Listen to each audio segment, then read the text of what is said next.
Hi everyone, my name is Ridwan Karim Dini-Osman. Today I am coming to you from the Indian capital, New Delhi.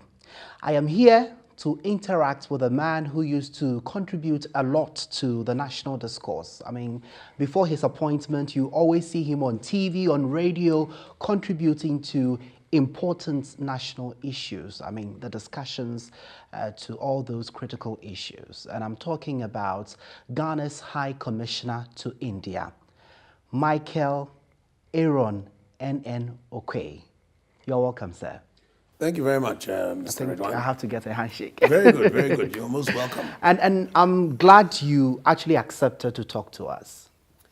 Well, I mean, I think that in this day and age, if we look at even the very senior people in politics across the world, one of the best and effective ways to talk to the populace is through the media. I dare say even social media as well. So I think politicians should be normal people and talk to the people in a normal way as much as possible. Of course, in my case as an ambassador also, the media helps to sell Ghana in many ways, shape and forms. So it's something that I think I didn't really have any choice but to oblige. All right. And very welcome to India. We are very glad you actually accepted this, and thank you so much. Do you miss Ghana?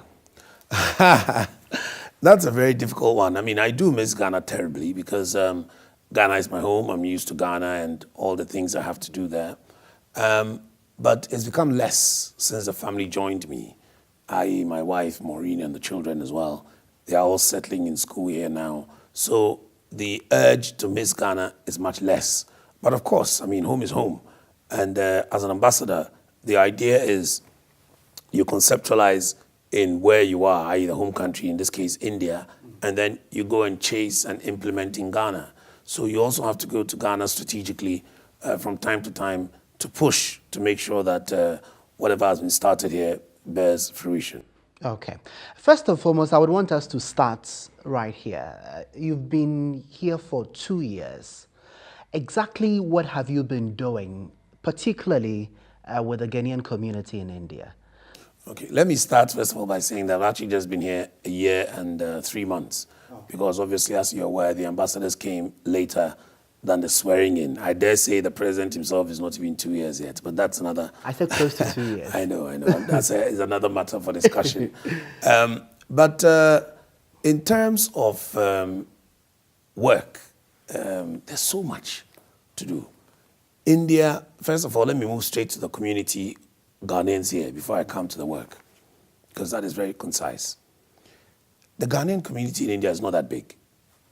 Most of those we have are footballers, students, and also from time to time, I just want to make this real, we also get quite a few problems of ladies who came here to work as domestic staff and so on and so forth, who are either coerced or some of them knowingly come and engage in prostitution.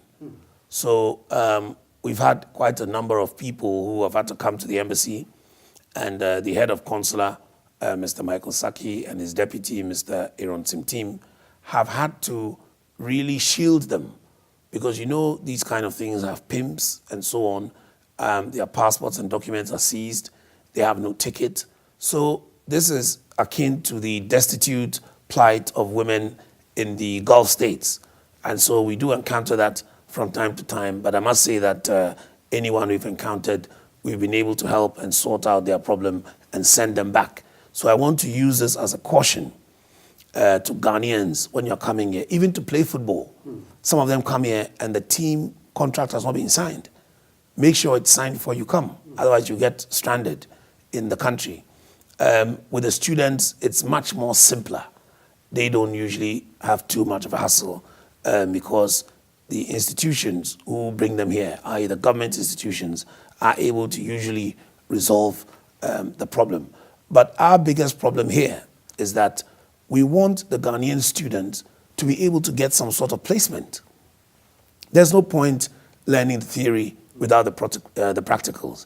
And I'm sure you remember recently when there was the debacle of the Ghanaian scientist who went to the National World Science Competition. They recognized the machines, but they couldn't use them. So I always say education without practicality is something which is not going to work. So we should be able to add that to their studying. So these are some of the issues we encounter with the Ghanaian community. Before you proceed, let's stay on the bit about those who are deceived, brought into the country to engage in prostitution. We understand that there is a cartel behind this. We also know that it's not just about Ghanaians, but we are also having other nationals who are able to access Ghanaian passports to actually come to India to engage in some of these activities. What are you doing about it, particularly for those that are able to get these passports, most of which are fake?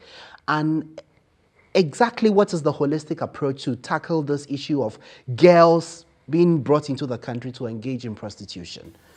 The main partners we encounter in this are mainly Nigerians. So the Nigerian ambassador and myself, we've sat down.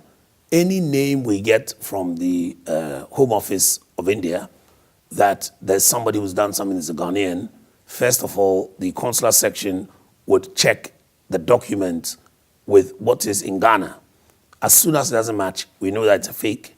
We alert the Nigerian embassy, and usually in no time, they start speaking Yoruba or whatever language with them and explain how they came across the passport. Some of them to manage to get it legitimately by marrying off Ghanaian girls after a short ceremony, pay some money, and have the passport. So we are fishing them out, and whenever we find them, we're actually cooperating with the Nigerian High Commission to take care of this. But I would also want to ask the authorities in Ghana to be up and doing. Recently, a report was written on a Ghanaian who was engaged in credit card fraud with some Nigerians. Nothing was done about it, to the extent that he dared to travel to this country again. He should have been stopped at Kotoka and arrested. Nothing happened. When he got here, he was picked up, and now he's in prison in Nashik, where his bank account has been used for numerous fraud transactions because he was a student here. He had a bank account, he had a card, but when he was leaving, he sold it to some unscrupulous people. I don't want to keep mentioning countries, and they've been using it as such. He was also caught with other passports and other credit cards and so on and so forth. So we would want to advise that the BNI and the various agencies in Ghana should keep an eye on some of these reports. When we send them issues, they should do something about it. Right. Now, let's still stay in this country and talk about the Bollywood industry. I mean, you look at this country and you go to the cinemas, they are always showing their own content. You go to Ghana and the airwaves are replete with Indian movies. I mean, now people have even gone to the extent of using the characters in the movies to name items on the streets. But surprisingly, you come here and you'll not even find a single Indian watching an African content. As a High Commissioner, are you concerned? Yes, I must say I'm very concerned. And as you can well see, the President, Nana Akufo-Addo, is very much in tune with this matter. It's something that he said, that he was going to take the arts and culture of Ghana very seriously. Now, this starts with all of us. We have to make sure that, one, the film industry in Ghana, we have to sell it. Nobody's going to sell it for us. For the first time in history, if I may tell you, we arranged for a Ghanaian movie, Bad Luck Joe, to be shown in Mumbai. This is just about 3 weeks ago. It has full cinema hall. It had never happened in the history of India. I don't want to be the typical ambassador who is always attending posh functions, drinking lovely red wine and drinking tea, and not looking at just reports and dealing with bilateral or multilateral diplomacy issues. But I also want to deal with arts and culture. I also want India to be introduced to Ghana in a way that they would understand us better. Because India is like a subcontinent. And if you don't sell yourself, they may not know about you. I mean, bear in mind that the whole African continent is about 1.2 billion. India is 1.3 billion, one country.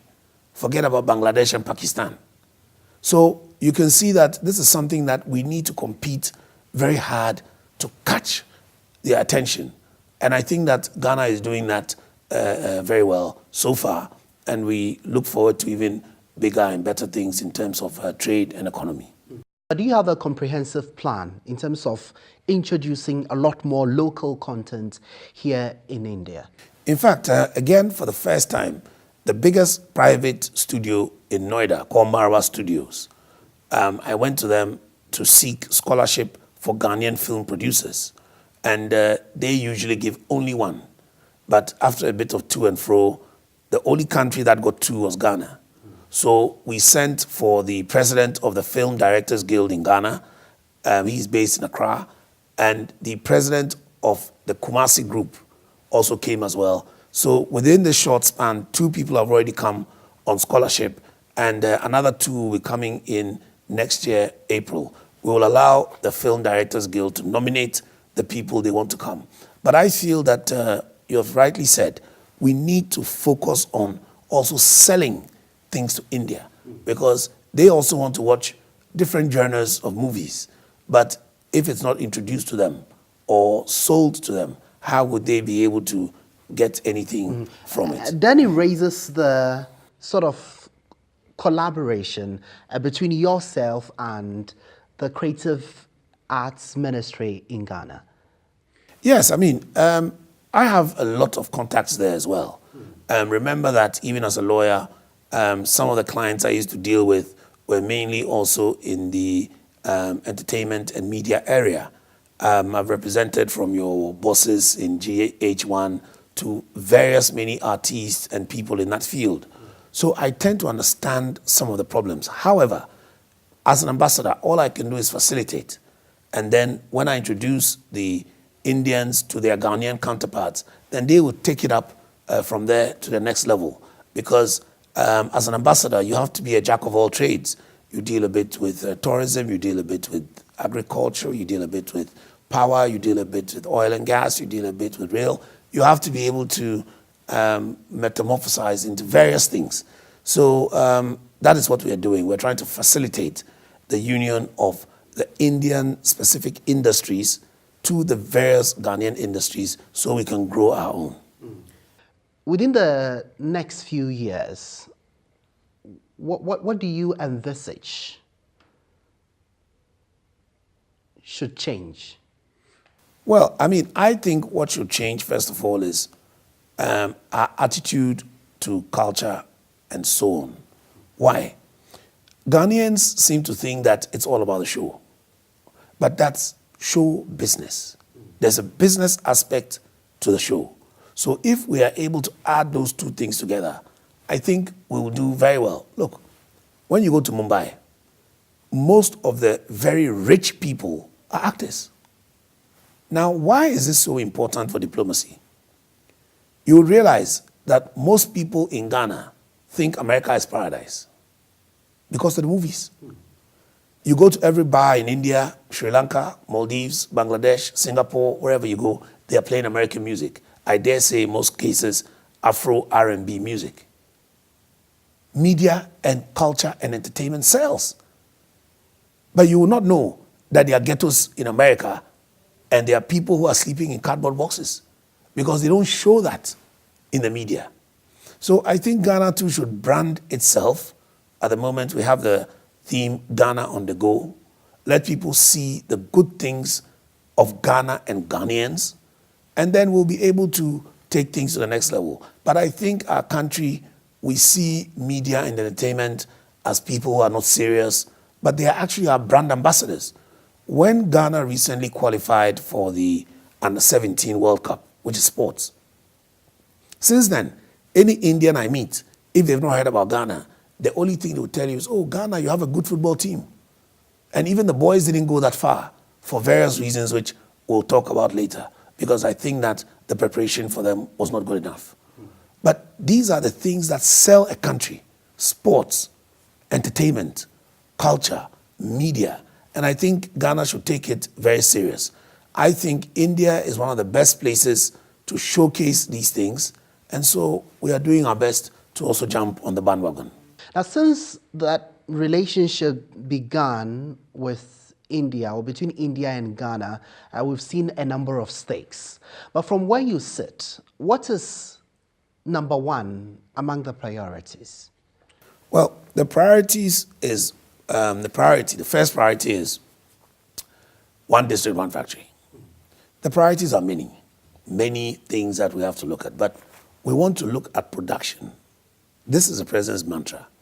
You know, India and Ghana have had a very nice history. We're talking about from the days of Kwame Nkrumah and Prime Minister Nehru. President Kwame Nkrumah and Prime Minister Nehru. They were so close that if you notice, the Indian embassy is right opposite Jubilee House. So the Indian ambassador would always walk into the then Flagstaff House, which was a smaller building. Now we have the Jubilee House, which is the big presidential complex, and give him messages. So that is how it started. Now, why is India so important to us?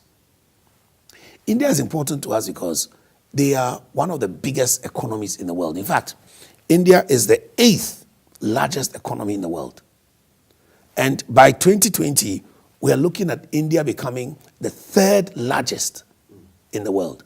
Now, if we want to export, India, in terms of import from other people, the 8th largest, and they are even growing. In Ghana, they are the 3rd largest in terms of import. They import all the good things we have in Ghana, gold. They also want cashew. They also want shea butter. They want cocoa in terms of processed cocoa into cake, liqueur, and milk, and so on. That is something that is traded on the world market. India is very interested in timber and many other things. So what we should do, they love to export plantains into this country. So when they export from Ghana, we know that it's all part of our foreign exchange. So even by targeting India, for starters, what do they need? Sorghum, all of these crops, maize. We can supply India and make Ghana's vision of what we call additional value also work. That is what is very interesting to me. But you see, one thing that is very strategic about India is that when they come to your country, they are able to mix, they are able to settle, and become part of the community. Other nations, when they come, all they're interested in is repatriating their funds. You never meet the wives, you never meet the children, you don't see them in your schools.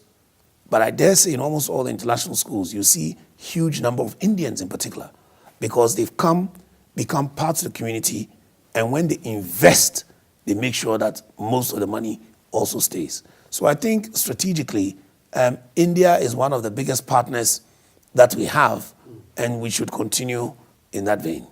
But I'm sure you would agree with me that over the years and traditionally, Indian investments have not heavily focused on West Africa. We are seeing a lot more investment in Southern Africa and, of course, East Africa. That obviously doesn't bode well for West Africa, particularly Ghana. What exactly has gone amiss? Oh, I would say nothing has gone amiss. It's just geographical. You know, when you look at the map of Africa, the east side has the Indian Ocean, so they are very familiar with traveling to and fro from India in terms of Kenya, Uganda, and so on. In fact, when you go to those countries, Indians actually control huge chunks of the economy. That is not the case in West Africa. In West Africa, we have mainly been going towards the Atlantic. So you see we are more focused on India, Canada, America, Europe, and South America. In effect, the Indians have to go around the whole of Africa from the east to the south before they come to the west. So it is no surprise that they are really based there. But what I want to add is this. We need to let them understand that West Africa is stronger, even stronger than East Africa. And if they come in there, they can bring a lot of good things to our country, and we can share a lot of good things with them. It may interest you to know, despite your fear, In terms of projects registered in Ghana, Indians have almost 700 projects as Indians, the second largest group in terms of numbers in Ghana. So even despite this challenge, a lot of Indians have come recently in the last 15 years or so to really invest in Ghana. And this is something that has really helped to boost our economy in terms of foreign direct investment and also in terms of our nominal GDP, because we don't have cash flight from the system. We rather have people who are investing in the system for strategic reasons.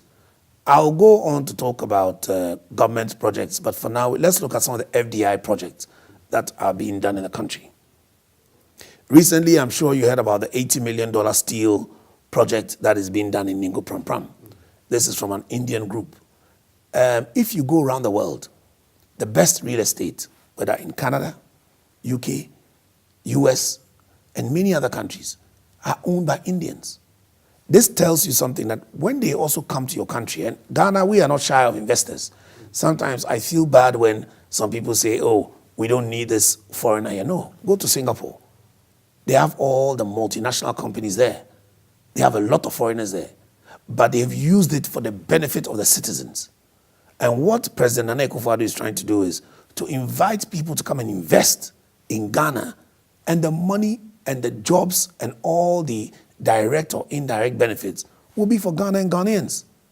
And also in terms of education, we are very, very bent on making sure that education will be a key for people to be able to even man these factories. My brother, do you know that at the moment we have a big deficit of workforce in terms of even one district, one factory? The people come and set their factory and they can't even get people to train them, because most of the able-bodied people have gone to Accra, or those who are there are not good enough. This is an over 60-year-old problem that the president is trying to address. So sometimes we need a bit of patience to understand that you cannot neglect 2 years progress with 60 years problems. That cannot be the case. But if we all put our axe to the wheel and our hands to the wheel and grind it, we'll make sure that something happens for Ghana. Is the impatience not understandable in terms of the fact that this is an administration that gave a lot of promises, and these promises came with timelines? Yes. I remember the president indicated clearly in the build-up to the 2016 elections that within the first 2 years, we're going to create this number of jobs. That hasn't been quite realized. And so if people are agitating, if people are impatient, it is understandable, isn't it? Very understandable, but at the same time, it is not the case. What is the case on the ground is that there are a lot of progress going on at the moment. Even if you look in terms of planting for food and jobs, you have seen the recent successes. In terms of maize not being imported in Ghana for the first time in a whole year, as been 2 months ago. We've seen things like plantain and yam being exported to Burkina Faso. You and I know that they used to export to us. You know we used to buy plantain from Côte d'Ivoire. But what I'm just trying to say is that some of these things, it will take a while for the impact to be felt. So all we can do is we appeal. Oh, Ghanaians, just relax. The impact is there, but you have not felt it because it takes slow to be able to get to speed as to what you want to do. So these are some of the reasons. In fact, with regard to this steel plant that is coming up, there's also another project that is coming up in terms of gold. I don't know if you've heard about the gold refinery being built now at PMMC. That is also an Indian project. What is the reason for doing this by the president? We want to be in a position where we don't sell gold nuggets anymore. We now refine the gold there. That means more refineries and more jobs in Ghana. And then it is sold by gold bars to Dubai. Because we have the gold. Dubai should not be the one who is in charge of refineries. Just like Botswana has done with the diamonds, and now you don't have to go to Belgium and so on. So these things will take time. Because as I said, if bad habits have been practiced for 60 years, It definitely would take more than 2 years for the impact to be felt. But definitely, this is being put together very slowly to achieve a lot of results. Okay. I think we have belabored points on the investments the Indian government is making into Ghana. But let's talk about India's interest in Ghana and, of course, Africa in general. Exactly what are they seeking? And is it something that is mutually beneficial? Yes, thank you very much. It is mutually beneficial to us in Ghana. Why? At the moment, we have a lot of projects that the Indians are looking at. Some of these projects are in the areas of rail. We all know the recent railway that is being done by AFCONS that has just been signed. We also know that just 2-3 weeks ago, $150 million was approved for agricultural mechanization. This is a big deal because even without that money, within 2 years, a lot has been achieved in this area. Why do we go to India to do business? India is giving us one of the best rates. I don't want to mention names, but some of our partners who are also linked to these Bretton Woods institutions, they give us moratorium period of maybe 12 months to 1 year. They give us processing fee of over 1.5%. They'll give us a commitment fee, again, over 1.5%. Insurance, about 4.5%. In terms of interest, usually about 2 to 3% plus LIBOR, where you are going to 6% and so on. But the Indian Exim Bank rate, first of all, for the LOC, you have about 1.5% no LIBOR. So my brother, if somebody gives you investment money for your country at 1.5% and somebody else being promoted by a Bretton Woods institution is giving you 6 to 8 to 9%, where would you go? So we feel that India, they've had a very similar experience to us in terms of enslavement. You know, India also were enslaved. A lot of the Indian slaves are in countries like Guyana and Suriname and so on. West Indies, a lot of them. They were also colonized by the British, and that is why we have a similar language. So that helps a lot. And they started from real hunger in the 70s. There was actually famine. And they built themselves up to this level where now India is a prosperous country and now they're even going to space. No more India seen as a country of snake charmers and all those negative media things. Now, when you say India, you see a powerful nation. I believe Ghana can be also like that because Ghana has also started from a point of, we know the 1981s, we had this hunger, we had slow metamorphization into politics in terms of stable constitution. Now we have got constitutional and political advancement. The next thing that we need to do is economic advancement. And who is this to benefit? It must benefit the populace. How can you benefit the populace? You need things like mass transport. How will you get mass transport? Rail. How would you get rail investment? We talk to the Indians. Because a lot of the Europeans, for example, they are a bit stuck. Why? They get the project, they bring the first 10 or 20% funding, and then the hedge funds start being difficult. But with India, when they commit, and they pay and make sure that the project is well done. Ghana has also got a very good reputation in terms of paying our loans. Just 6 months ago, we finished paying off all our loans for rural electrification, for example. So that tells you how our leaders, both past and present, are working on moving things for the benefit of the citizenry. Okay. And I believe that that is the only way forward. However, I also want to appeal to the ministers that the Indians have complained about a few things that we have signed for. For example, in the Exim area, we are talking about supply of buses. We are talking of expansion of Damango water. We are talking about Yendi water project. We are talking about solar installation for pumps, because we'll talk about that on the side. But Ghana also joined the International Solar Alliance, under the tenure of President Nana Akufo-Addo. All right, so just in case you just tuned in, today we are coming to you from the Indian capital, New Delhi. I am interacting with Ghana's High Commissioner to India, Michael Aaron N.N. Okwe, the Speaker of Parliament's son, and of course he has been doing a lot from the interaction we've had so far. But Mr. Okwe, right now I would want to find out about the ease and the cost of doing business in India as a Ghanaian, because we seem to have had concerns over the years that when people even want to go through shipping, you know, they need to pay a lot before that can be done. What has accounted for that based on your observations? Ask the question again. I'm talking about the cost and ease of doing business in India.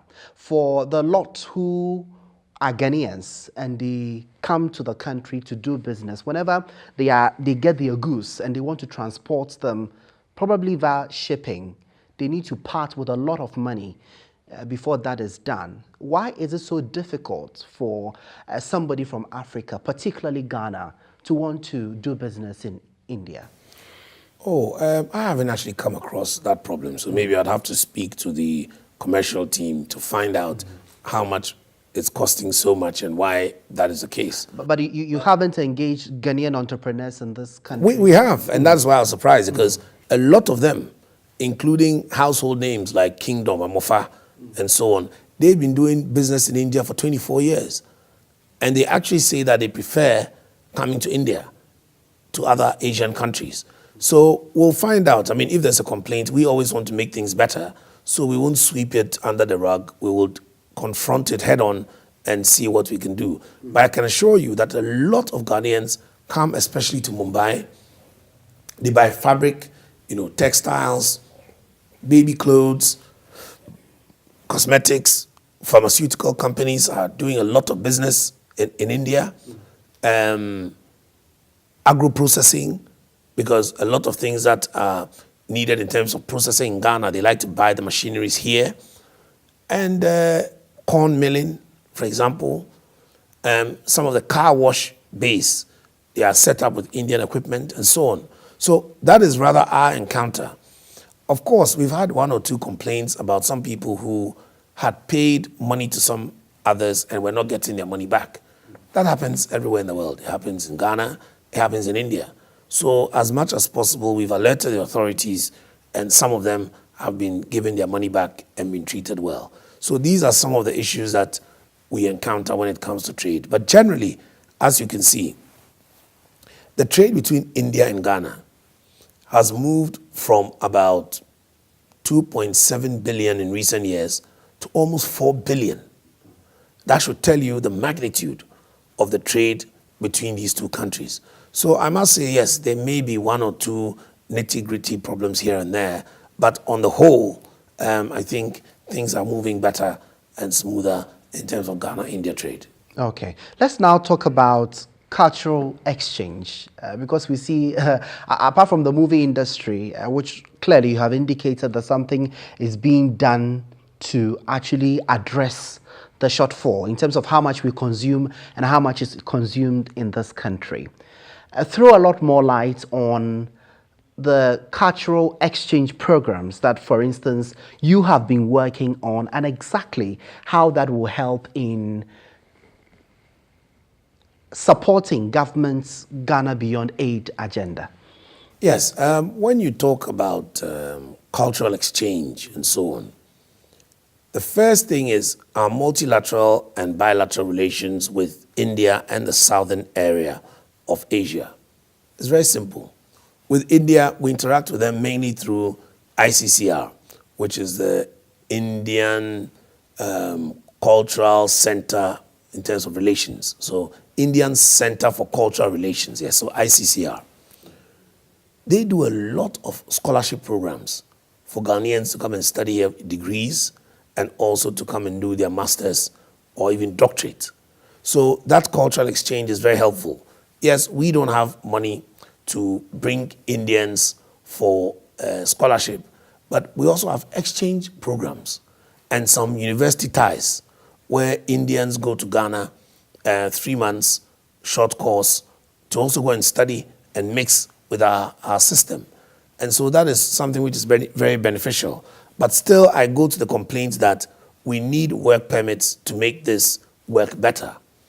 There's also ITEC, which is also the Indian Technical and Economic Corporation, ITEC.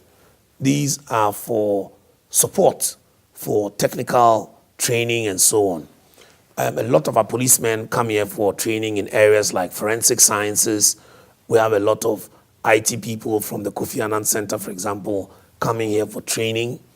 The Kofi Annan Center is due to give us some funding of $1 million to boost a few things in that regard. There's also the SCAP, which is SCAAP, that's the Special Commonwealth Assistance Program. And it's something that we also use in terms of bilateral relations. Ghanaians are able to exchange views with India. But let us get this straight. India is virtually one of the top countries in terms of IT. When I was working in the city in England as a lawyer, all the big banks, Goldman Sachs and so on, their whole IT wing was full of Indians. Right. So I think that Ghana can also take a cue. We want technology transfer. How did the Indians and the Chinese do it? They made other multinationals come, they work with them, they pick the technology, and they also use it to improve themselves. Even in terms of pharmacy, you'll see that in India, they always have a genre that is similar to the main expensive ones abroad so that their people can buy it cheaper. These are the things that we need to emulate. And I think that India is the best partner. Why? You cannot just go straight into multinational business without starting your business in a garage. The Amazons, the Alibabas, and all of that, they started in small spaces, and we call this usually in the garage. So who are the masters of small-scale industry? Who are the masters of cottage industry? The Indians. They understand our terrain, the weather is similar, the family behavior is similar. Their machines, unlike other countries, are known for longevity and strength. So once we are partnering with them on this, in fact, recently the speaker came to visit India. This was about a month ago. And we went to the National Small Scales Industrial Corporation, the Government of India project. And you can see the things they're manufacturing. Toilet roll, popcorn, paper, just everyday things. Biscuits, bread, with very simple machines, which if we are able to acquire for Ghanaians, they will be able to even produce more and work less. Because these days the emphasis is on working smart and not just working too hard for nothing. So I think that in terms of India-Ghana relations, there's a lot to be explored, except that we want to systemize it. We don't want it to be, if you have a dynamic ambassador, then this happens. If the ambassador is not dynamic, this doesn't happen. No. We want to set it in multilateral and bilateral track record, sitting down and signing MOUs, which would allow us to work together. Recently, when the foreign minister came, Honorable Shirley Ayokobochi, there were 2 MOUs that were signed with the Indian government. But for me, the most important one was about the standards of our products with the Ghana Standards Authority, so that they will help us to be able to, what I would say, leapfrog. Because if we leapfrog, we won't have to go through the same problems that others had to go through. And I think that if we can do that with the Ghana Standards Board, that in itself will help us in the future. Okay. So when you look left, right, forward, backwards, I think there's so much we can do with India. And as you can tell, I've lost my voice a little bit just because too much working and too much talking. You know what is ironical, my brother? Because of the weather? No, the weather is fine. I mean, the weather is a little cold, but remember, I've lived in England for a long time. So this winter, I've not even worn a single underlay. You are acclimatized to the weather. No, it's no winter. You know. We are coming to a close. We know that right from scratch, the Akufo-Addo-led MPP administration, all the reforms and the policies that we have seen under this administration have been predicated on the Ghana Beyond Aid agenda or vision. Since you came here, to what extent, and I want you to respond to that briefly, to what extent has it been your watchword? Well, I mean, Ghana Beyond Aid is something which we have to do. And that is why we didn't want the IMF in our country. If you remember, in 2006, we got rid of the IMF. For some reason, for homegrown policies, the IMF came back. No issue. But we have to get rid of them again. And hopefully they're leaving around December or January. And now we are looking at the exit plan. What will that do for Ghana? It opens us up in terms of how we negotiate and how we run our own economy. So the government at the moment is putting in place various measures to make sure that, for example, our debt to GDP is further reduced, because that is what will give us the fiscal space to operate. But here in India, how are you communicating? Is that informing your execution of plans? You know what is very strange? Any ambassador, you are strong as your country. Yeah. So the Indians, they cannot come and tell us what to do. But once we open that space, then we'll be able to trade with them more in terms of FDI, because you're creating the jobs, more factories will come. Right. But most importantly, even if you want further Exim Bank loans, no matter how good your rates are, you cannot exceed your 70% GDP, because that makes you a hippie country. So we are putting the two together, sort out what is homegrown, and then by that, we invite the Indians to on board as well. So I think that's the best way to go about it. Okay, finally, before I wrap up this conversation, I would want to find out from you, and I would want you to make it very, very brief for us as well. By 2020, whether in office or out of office, what is the one thing that you would want to be remembered for as Ghana's High Commissioner to India? I want to be remembered as the ambassador who really helped with the railway sector, because I think that is the backbone of Ghana's economy. I also want to be remembered as the one who went outside the realm of the norm to bring in culture and arts for Ghana. But India, as you know, is a very big country. You travel from from Delhi to Mumbai is 2 hours. Accra to Nigeria is less than 1 hour. And when you move from Kashmir to Kerala, that's about almost 5 hours plus. So you travel almost to South Africa and you're still in India. So there's a lot of things that we can do with them and be remembered for. But as of now, I don't remember anything monumental that we can look at. But let us go with the job and see how it ends. But for now, I want this union of Ghana and India to be able to make not a big difference in the lives of, excuse me to say, big people, but in the lives of the ordinary Ghanaian. And I think that this is the way to go. Thank you very much. Thank you very much too, Mr. Redwan. Commissioner, thank you so much for talking to us. I've been talking to Mr. Michael Aaron N.N. Okwe, and he's the current High Commissioner to India from Ghana. It's been very interesting speaking to him. By now you should know that indeed Ghana is leveraging in terms of its trade ties with India, and hopefully we are able to realize the Ghana Beyond Aid agenda and also a government's vision of transforming the economy. That'll be it from me here and of course the rest of the team here in New Delhi, India. Thanks for watching.